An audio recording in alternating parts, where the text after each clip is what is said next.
They were given rooms that were modest but comfortable enough.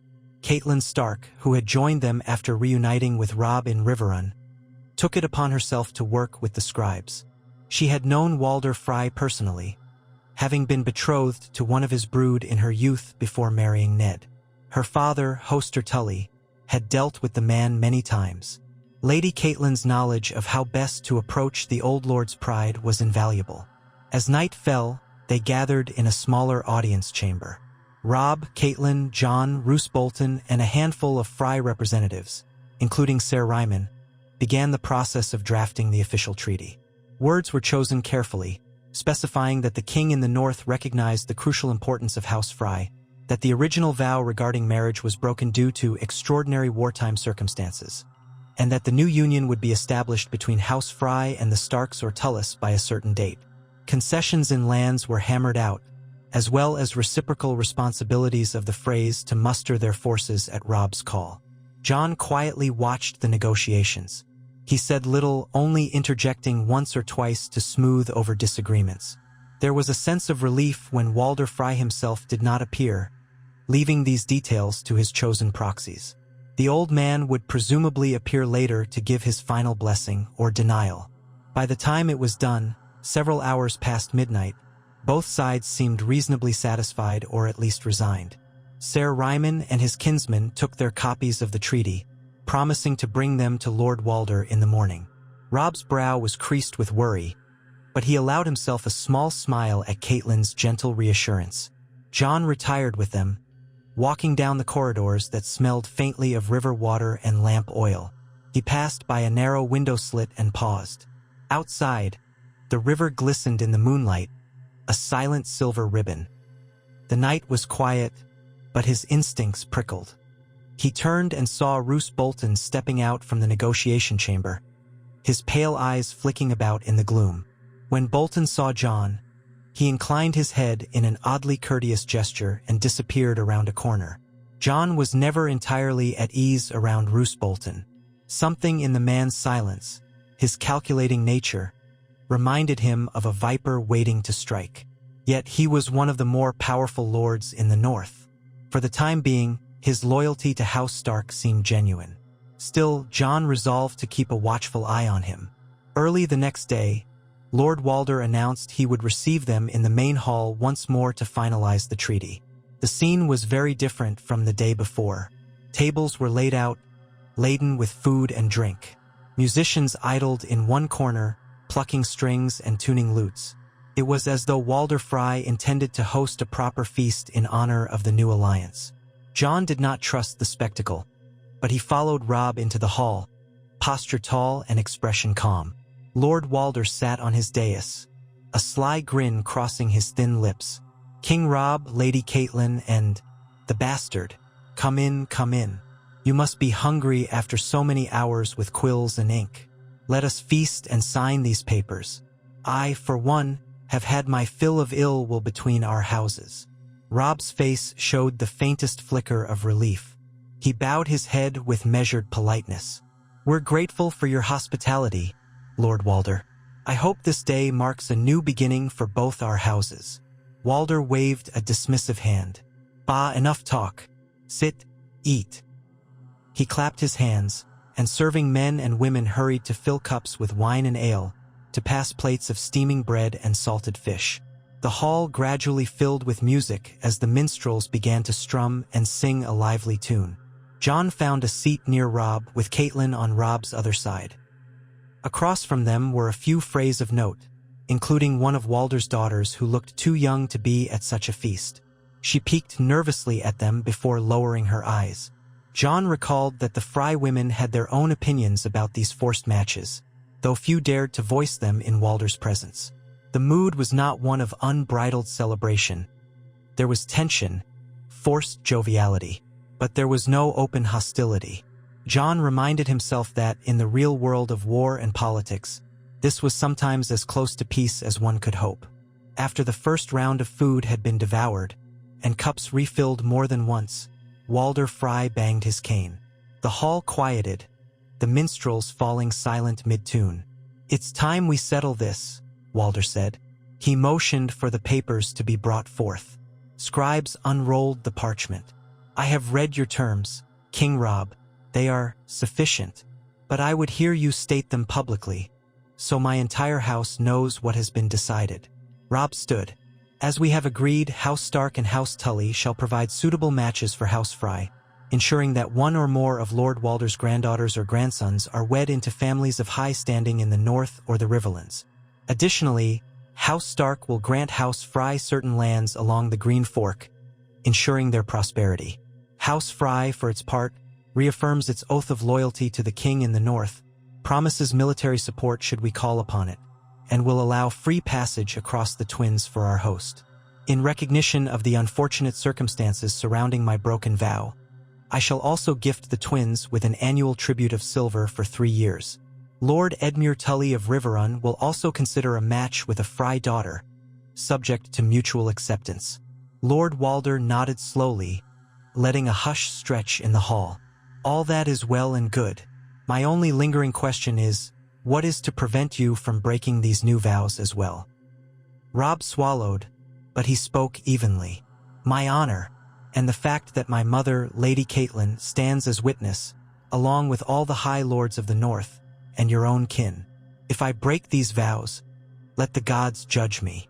Walder Frey's gaze flicked to Jon. "And you, Snow? You swore to do your duty, even if it meant marrying one of my brood." "Yes." Jon rose to his feet, ignoring the subtle sting in the old man's tone. "Yes, my lord. If it is still desired by you and the king in the North, I will see it done." Walder Frey barked a short laugh. "Who knows? Perhaps that won't be necessary, but the offer is a sweet gesture. Very well, I shall accept these terms, for the good of us all." Relief coursed through the hall. Lords and ladies let out cautious sighs, raising their cups in a tentative toast. Robb nodded to Jon, gratitude shining in his eyes. The worst fear, that Walder Frey would reject them and perhaps orchestrate a deadly trap, had not come to pass. The scribes handed Walder Frey a quill. With a shaky hand, the old man scrawled his signature on the parchment. Then Robb stepped forward to add his own name. The finality of that act seemed to fill the hall with new energy. Walder Frey motioned to the musicians. "Play!" he commanded. "Let there be music, let there be dancing. My lords, eat your fill, drink yourselves merry. Tonight, we are allies once more." The minstrels began a sprightly tune, and some Frey cousins started to dance in the open space between tables. Servants appeared with more platters of food, roasted meats and thick stews, and the wine began to flow in earnest. Robb allowed himself a hint of a smile as he Saturday, "It appears we've done it," he murmured to Catelyn and Jon. "For now, at least." Catelyn patted her son's arm. "Well done. May the gods protect us from what else may come. But for this moment, you've avoided a dangerous foe." Jon surveyed the hall. The wine in his cup remained mostly untouched. Something in him still felt watchful, though the tension had lessened. He recognized that alliances with cunning old men like Walder Frey were never truly secure.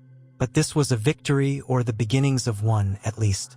The red wedding that might have happened, born from betrayal, from the bitterness of a broken vow, would not come to pass this night.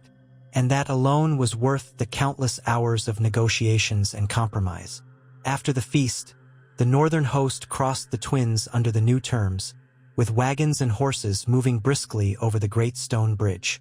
The Frey banners fluttered alongside the dire wolf of House Stark. Lord Walder himself watched from a balcony, expression unreadable. Jon Snow, riding near Robb, glanced up at the old man. Their eyes met briefly.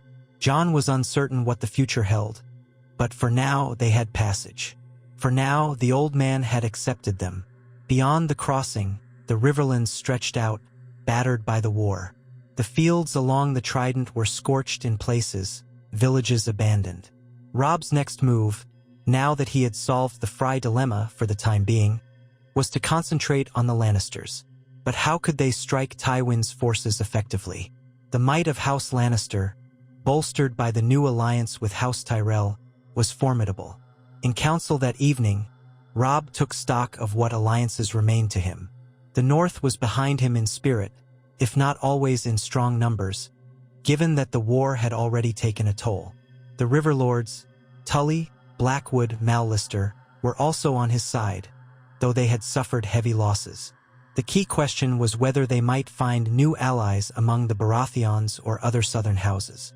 But with Stannis defeated at the Blackwater, the Baratheons of Dragonstone were in no position to help. Renly was dead, and many of his bannermen had flocked to Highgarden. Jon listened quietly as the lords debated. Some argued for an immediate strike on Harrenhal, hoping to wrest it from the Lannisters. Others believed they should try to draw Tywin out, forcing him into a battle on ground of their choosing.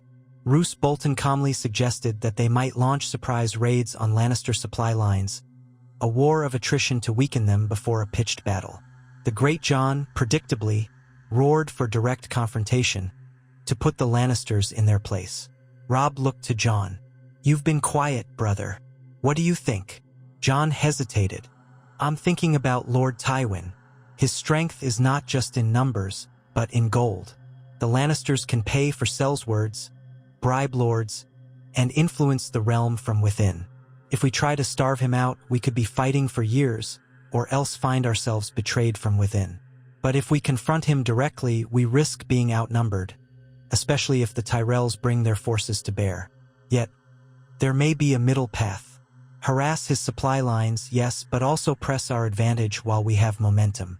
If Tywin sees that the North and Riverlands are stable, and that the Freys have thrown in with us, he may be forced to move quickly. That might allow us to choose a battlefield more in our favor." Roose Bolton inclined his head, a thin, humorless smile on his lips. "Wise. A cunning plan indeed to force Tywin's hand. But we must ensure our men remain disciplined. Attrition is a slow business. Morale could suffer if we do not manage it well." Robb nodded. "True. We'll need to be mindful of supply lines of our own. Very well, we march for Harrenhal. If it is lightly defended, we'll seize it. If Tywin answers, we confront him near there. The roads and terrain should favor us more than him, if we play our cards right." The next morning, the army began its march. The Freys contributed a modest force under Ser Ryman, fulfilling their oath. It was a show of good faith, albeit with watchful eyes on both sides. The men trudged through the Riverlands, wincing at the devastation the war had wrought. Jon felt his heart twist each time he saw a burned farmstead or a field covered in brambles instead of crops. This land had once been fertile. Now it bore the scars of armies passing back and forth, plundering and burning. Harrenhal lay ahead, looming in the distance like a cursed monolith. It was said to be the largest castle in the Seven Kingdoms, though also the most accursed, with a history of owners who met tragic fates. Currently, it was rumored to be held by Gregor Clegane's men and a token force of Lannister soldiers. If that was true, the massive fortress was not being fully utilized or properly garrisoned. When Robb's outriders returned with reports that Harrenhal indeed was lightly manned, the king in the north set his plan in motion. Under the cover of night, Bolton led a small contingent to cut off escape routes. Robb's main force then approached the gates at dawn, drums pounding. The thunderous bark of war horns echoed across the cursed towers. A brief, savage battle ensued, as the Lannister men tried to hold the colossal battlements. But they were outnumbered and caught by surprise. Gregor Clegane, the mountain that rides, was nowhere to be found, apparently leading raids elsewhere. The Castellan was forced to surrender, opening the gates to the northern host. Once inside, the men shuddered at the ghostly enormity of Harrenhal's burnt towers and sprawling halls.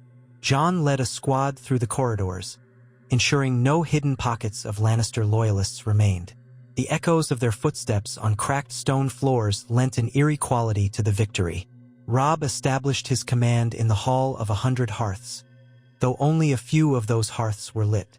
No sooner had they taken control than ravens were dispatched to every corner of the Riverlands, proclaiming that the king in the north had seized Harrenhal from the Lannisters.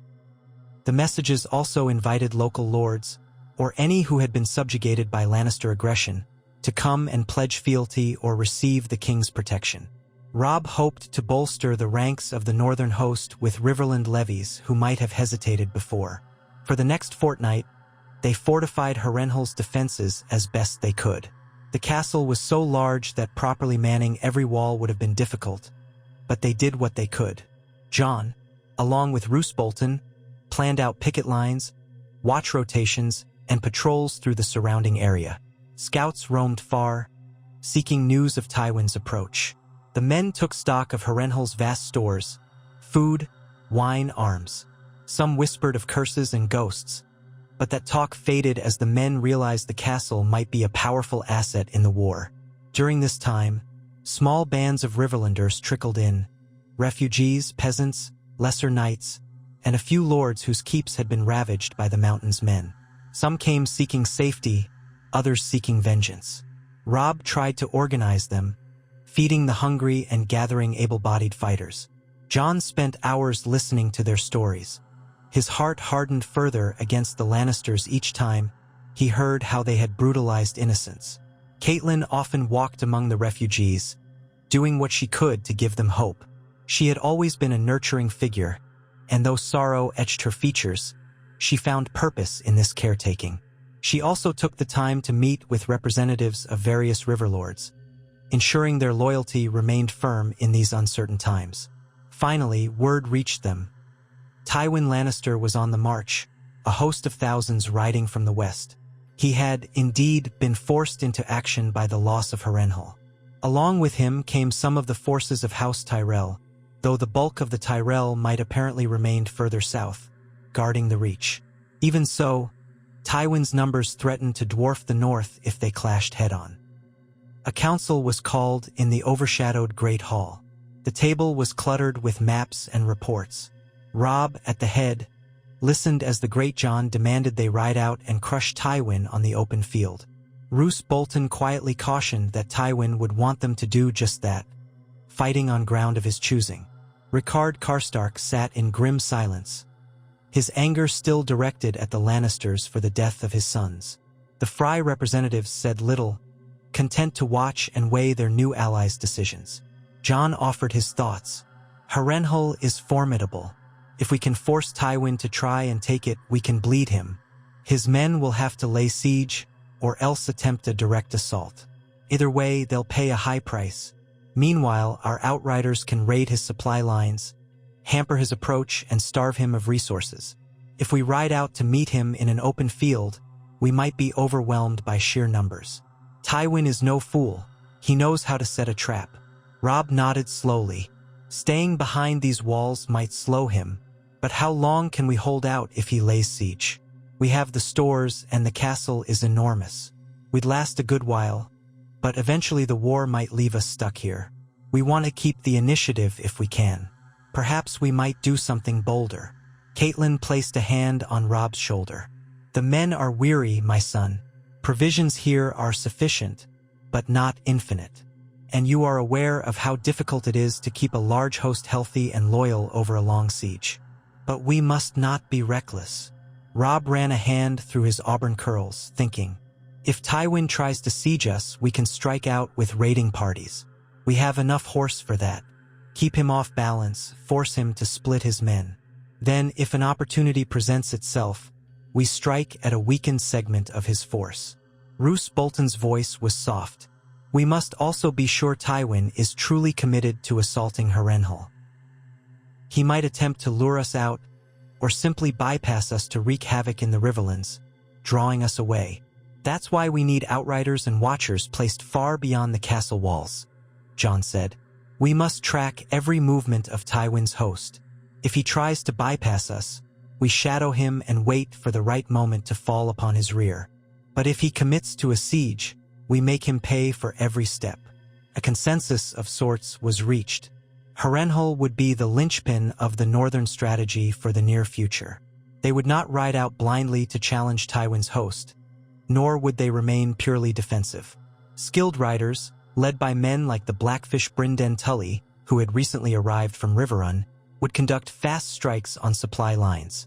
Robb would remain at Harrenhal, gathering intelligence and preparing for the confrontation.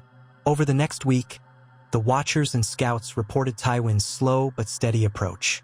They engaged in skirmishes with the Lannister vanguard, burning wagons and leading small groups of outriders astray. Tywin, for his part, advanced methodically, refusing to be drawn into a rash response.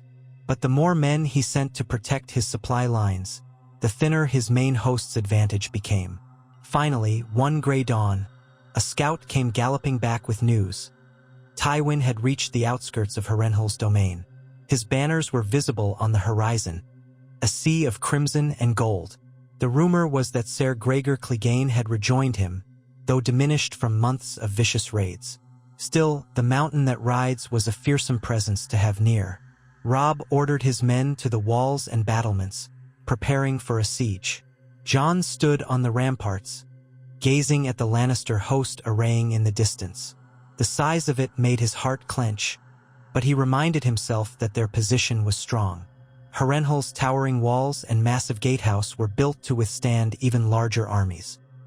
On the second day of the siege, Tywin sent forth an envoy under a white banner. Robb granted them an audience in the castle courtyard. The envoy, a slim knight with Lannister red hair, read out Tywin's demands. Surrender Harrenhal, bend the knee to King Joffrey, and be shown mercy. Otherwise, you will be crushed.